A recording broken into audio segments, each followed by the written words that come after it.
মহিলার বাড়ি কোথায়? কোরআনে অ্যাড্রেস আছে তো, এই জন্য জিজ্ঞাসা করেছি। বাড়িটা হলো বাইতুল আকসা, মসজিদুল আকসা, ফিলিস্তিন। কোথায় বাড়ি বলেন তো? ফিলিস্তিন।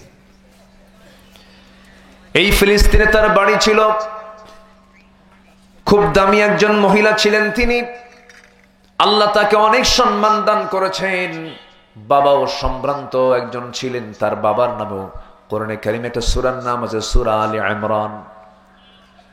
তার নামেও সূরা আছে। গোটা কোরআনে কোন মহিলার নাম আল্লাহ রাব্বুল আলামিন একটা মহিলার নামও নেন নাই।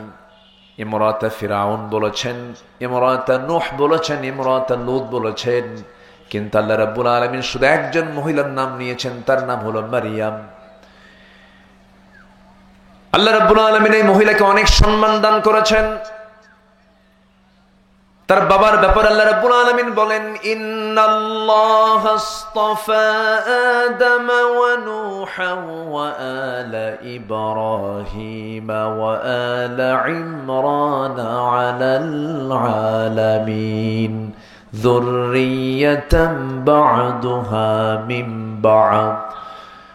আল্লাহ রাব্বুল আলামিন আদমকে, নূহকে, ইব্রাহিমকে, আলী ইমরান আলাইহিস সালাতু ওয়াস সালাম সকল এই সমস্ত বান্দাদেরকে গোটা পৃথিবীবাসীর উপরে বিশাল সম্মান মর্যাদা দান করেছেন। সেই ইমরান কন্যা মারিয়াম আলাইহিস সালাতু ওয়াস সালাম, মারিয়াম আলাইহিস সালাতু ওয়াস সালাম আল্লাহ পাক তাকে এত সম্মান দিয়েছেন যে তাকে নবীর মা বানাবেন। কিসের মা বানাবেন? নবীর মা বানাবেন। কিন্তু স্বামী তো নাই। তিনি বলেন, আল্লাহ তুমি আমাকে সন্তান দেবে, কিন্তু লাম ইয়ামসাসনি বাশার, কোন পুরুষ তো আমাকে স্পর্শ করে নাই, আমি কেমন করে সন্তানের মা হব? কিন্তু অসম্ভবকে সম্ভব করার একমাত্র যোগ্যতা কার? আসতে বলবেন না, কার? আল্লাহ। ইন্না মাসালা ঈসা কামাসালি আদম,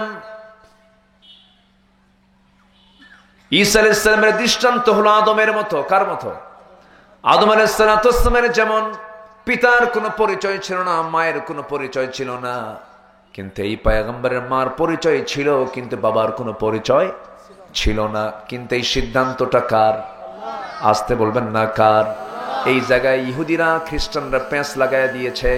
খ্রিস্টান নাসারা যারা, তারা বলছে যেহেতু ঈসার দুনিয়া থেকেও তার বাপ না, তার বাপ হচ্ছে আল্লাহ। এখানে তো সমস্যা, তাই না? এখানে কিন্তু একটা প্রবলেম। আমার কথা কি বুঝতে পারছেন সবাই? আমি একটু বলে নেই।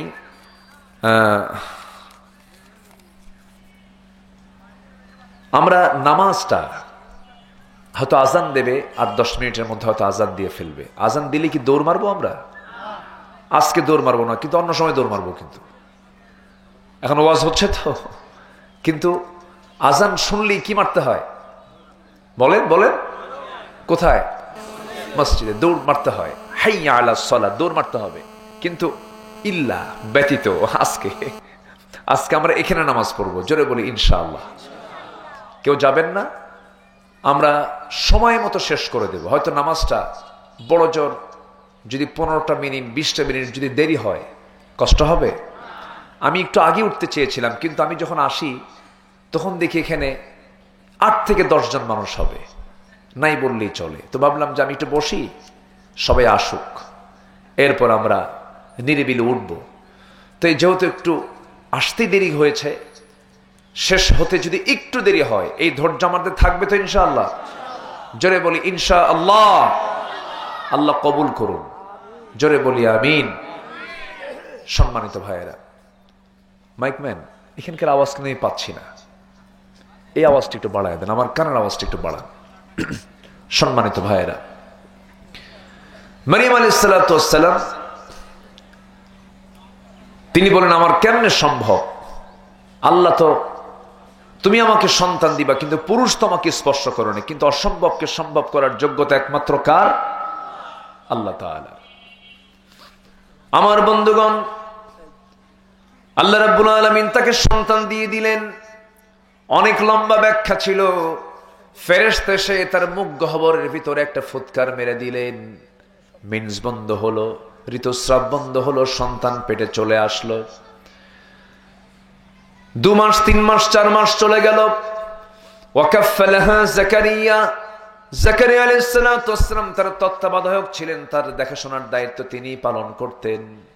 4 মাস পরে যখন বাহ্যিক সিমটম যখন প্রকাশ পেয়ে গেল, তিনি সন্তান সম্ভব একজন নারী হয়ে আছেন, কিন্তু স্বামী তো নাই। প্রশ্ন আছে কিনা বলেন? প্রশ্ন তো আসতেই পারে। সবাই মিলে যখন প্রশ্ন করলো, তিনি আল্লাহর নামের কসম করে বললেন, আল্লাহর কসম করে বলছি, আল্লাহ পাক আমাকে পিতৃহীন স্বামী ছাড়া সন্তান আল্লাহ পাক আমাকে দান করেছেন। কেউ বিশ্বাস করলো না, যেমন খ্রিস্টানরা বিশ্বাস করে না। খ্রিস্টানরা কি বলে? ওয়াকালাতিল ইয়াহুদু উযাইরুন ইবনুল্লাহি ওয়াকালাতিন নাসারাল মাসীহু ইবনুল্লাহ যালিকা কাওলুহুম বিআফওয়াহিহিম। ইহুদিরা বলে ওজায়ের হল আল্লাহর ছেলে। নাসারা যারা, খ্রিস্টান যারা, তারা বলে ঈসা হল আল্লাহর ছেলে। জোরে বলুন নাউজুবিল্লাহ। আমরা কি এটা বিশ্বাস করি নাকি?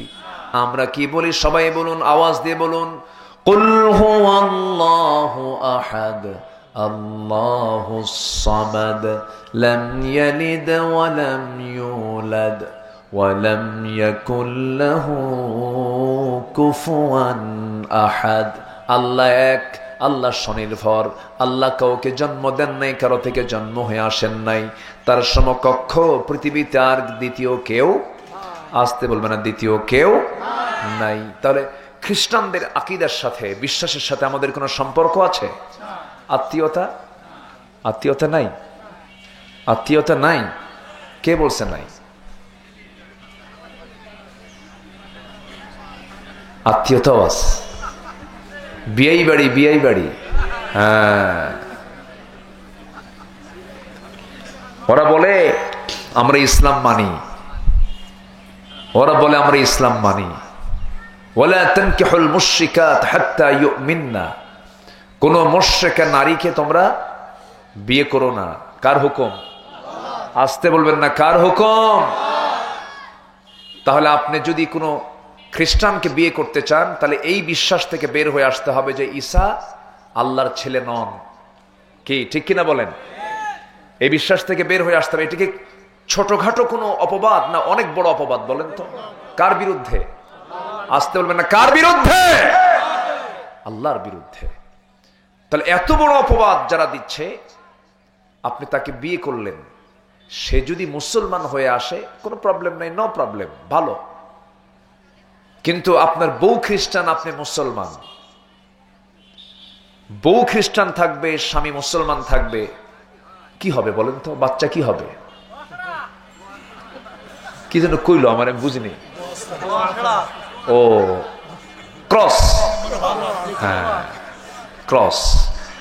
দেখবেন ঘোড়া আর গাধার মিলনে, ঘোড়া আর গাধা এগুলো কিন্তু দেখতে প্রায় সাইজ একই, তো এক ধরনের দেখা যায়, কিন্তু ঘোড়া আর গাধার মিলনে যে বাচ্চাটা হয় ওটার নাম হলো খচ্চর।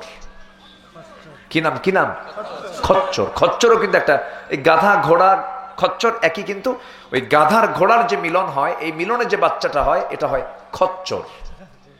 বাংলার জমিনে কোন খচ্চরদের নেতৃত্বে বাংলার জমিনে বাস্তবায়ন হতে দেব না আমরা। রাজি আছেন কারা কারা? হাত উঁচু করে দেখান মুসলমান।